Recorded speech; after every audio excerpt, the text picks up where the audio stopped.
Hello friends, आज हम class 12 के इंग्लिश चैप्टर 3 का पूरा ऑब्जेक्टिव करने वाले हैं। चैप्टर का नाम है a pinch of snuff. Pinch का मतलब होता है चुटकी और स्नफ का मतलब होता है तंबाकू इन पाउडर फॉर्म। यानी यहाँ तंबाकू जो लोग कंज्यूम करते हैं वह बहुत सारे फॉर्म में कंज्यूम करते हैं, जिसमें एक फॉर्म हो जाता है पाउडर फॉर्म का। तो यहाँ पे जो नरेटर के मामा जी है वो तंबाकू को पाउडर फॉर्म में लेते हैं। तो क्वेश्चन स्टार्ट करते हैं। Nanu Kaka came to Delhi to meet some. Nanu Kaka Delhi क्यों आए थे, किससे मिलने के लिए? तो कुछ मिनिस्टर्स से मिलने के लिए। नानू काका कौन है? तो ये नरेटर के मामा जी हैं। सेकंड है dash open his snuff box and had a pinch of it. Snuff box यानी यही जिसमें तंबाकू जो है पाउडर फॉर्म में रखा हुआ है। उन्होंने अपना स्नफ बॉक्स खोला और उसमें से एक चुटकी ले लिया। ऐसा कौन करते थे? तो नानू काका करते थे। यह उनकी आदत थी, वह बात बात पर जो है तंबाकू लिया करते थे, तंबाकू का सेवन करते थे। Nanu Kaka had a unique quality of telling. Unique का मतलब होता है विचित्र और क्वालिटी का मतलब होता है गुण। टेलिंग कहना। नानू काका की उनमें एक विचित्र कला थी, एक गुण था कि वह बहुत ही सफाई से झूठ बोला करते थे। टेलिंग लाइज, बहुत बड़े झूठे इंसान थे। Nanu Kaka was suppose to meet a minister in the. Nanu Kaka Delhi आ रहे थे तो किसी मिनिस्टर से मिलने के लिए, उन्हें कोई काम होगा। और वह आ कहाँ रहे थे? तो अपने भांजे के यहाँ आ रहे थे, अपनी बहन के यहाँ आ रहे थे। और मिनिस्टर से उन्हें मिलना कहाँ था? तो नॉर्थ ब्लॉक में।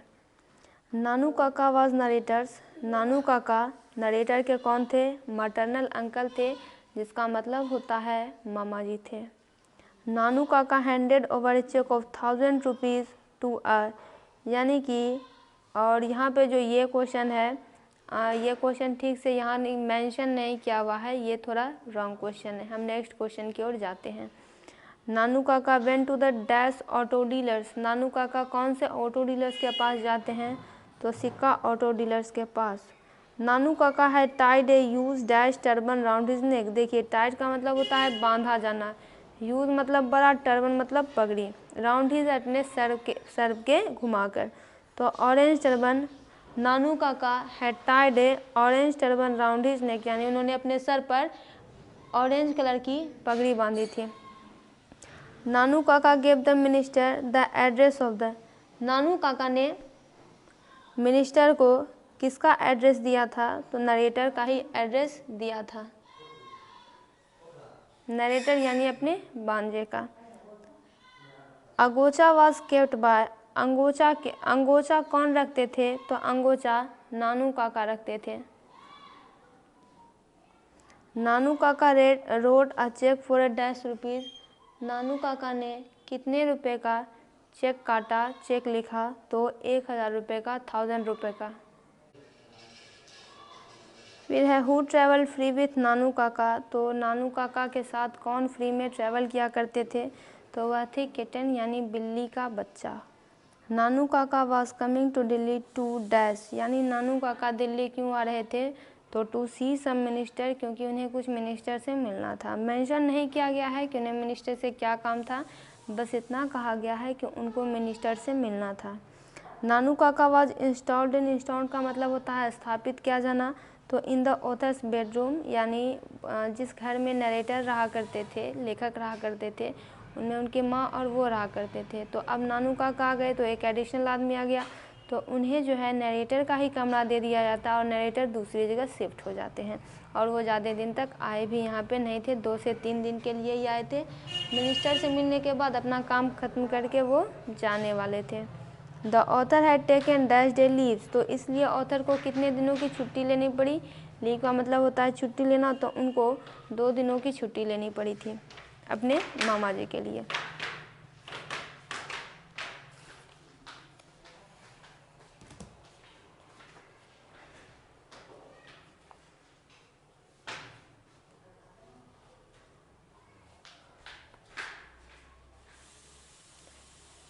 फिर यहाँ से 16 नंबर क्वेश्चन स्टार्ट होता है। क्वेश्चन है कि Nanu Kaka took out his cheque book and wrote a cheque dash 1000 रुपये। नानू काका ने अपना चेक बुक निकाला और उन्होंने चेक काटा, कितने रुपए का? तो 1000 रुपये का, 1000 रुपये का। नानू काका वाज ऑथर्स, नानू काका ऑथर्स के कौन थे? तो मैटरनल अंकल थे, यानी कि मामा जी थे। नेक्स्ट क्वेश्चन है, the author was a complex about, complex मतलब जिनके बारे में कुछ क्लियरिटी नहीं की जा सके, जिनके बारे में कुछ सिंपल विचार ना हो उसके, जिसके बारे में विचार ना बनाया जा सके, किनके बारे में उनके वो जो है कोई विचार नहीं बना पाते थे? तो मिनिस्टर्स के बारे में।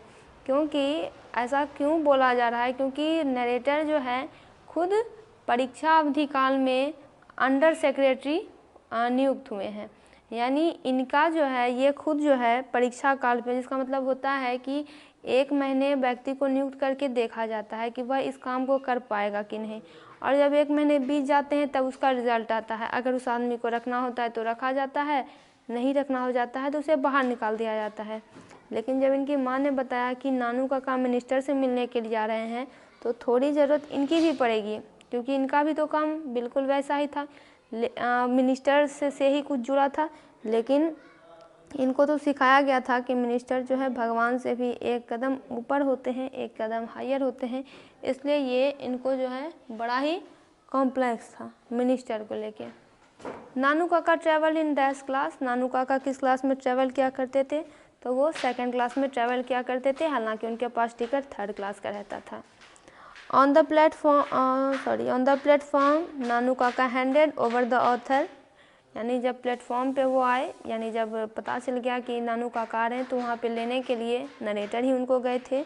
और जब नरेटर गए तो उन्होंने क्या देखा कि नानू काका प्लेटफॉर्म पे है और नानू काका ने ऑथर को बास्केट दी, यानी उनके पास जो टोकरी थी उन्होंने बास्केट दे दी। 21 नंबर क्वेश्चन है, द बास्केट कंटेन, आखिर उस बास्केट में क्या थी? तो वही कैट थी। यहाँ पे वही किटन की बात हो रही है जो कि फ्री में नानू काका के साथ ट्रैवल करती थी और नानू काका उसके लिए कोई पे नहीं करते थे। 22 नंबर है, the author was merely dash, merely यानी एकदम तुच्छ, ऐसा कह सकते हैं, एकदम मुश्किल से, मतलब कुछ भी नहीं। तो क्या थे मुश्किल से? तो एक अंडर सेक्रेटरी थे। तो ऑथर खुद को जो है यहाँ पे बहुत ही नीचा समझते हैं, अपना महत्व उतना नहीं देते हैं कि मैं तो खुद अंडर सेक्रेटरी हूँ, मिनिस्टर से कैसे मिला जा सकता है, हमसे तो नहीं हो पाएगा। फिर लेकिन नानू काका झूठ बोलने में बहुत ज़्यादा एक्सपर्ट थे, उनके लिए किसी को भी बेवकूफ़ बनाना बड़ी बात नहीं थी। फिर है the second important person Nanu Kaka had plan to meet was, अब नानू काका को दूसरे सबसे इम्पॉर्टेंट व्यक्ति से मिलना था। दूसरे सबसे इम्पॉर्टेंट व्यक्ति कौन थे? तो वो वेलफेयर मिनिस्टर से, उनसे भी नानू काका को मिलना था। फिर आता है 24 नंबर क्वेश्चन। 24 नंबर क्वेश्चन है, Ratiram was the son of, Ratiram किसका पुत्र था? तो वह सोहनलाल रतिराम का पुत्र था। 25 नंबर है, the speaker put on his white Jodhpuri coat, यानी उसने अपना वाइट जोधपुरी कोट पहना, पुट ऑन यानी पहना, एंड द डैश टर्बन, और कौन सा टर्बन बना? तो ऑरेंज टर्बन बना। फिर है कि narrator in a pinch of snuff, यानी इस चैप्टर में जो नरेटर है, जो वक्ता है, जो कहानी कह रहे हैं, वाज डैश ऑन प्रोबेशन, तो वो अंडर सेक्रेटरी थे ऑन प्रोबेशन, ऑप्शन सी इसका सही आंसर होगा। दोस्तों इसका पूरा ऑब्जेक्टिव कंप्लीट हुआ। आप सभी सब्जेक्ट्स के ऑब्जेक्टिव इस चैनल पर देख सकते हैं। वीडियो को लाइक एवं चैनल को सब्सक्राइब करें।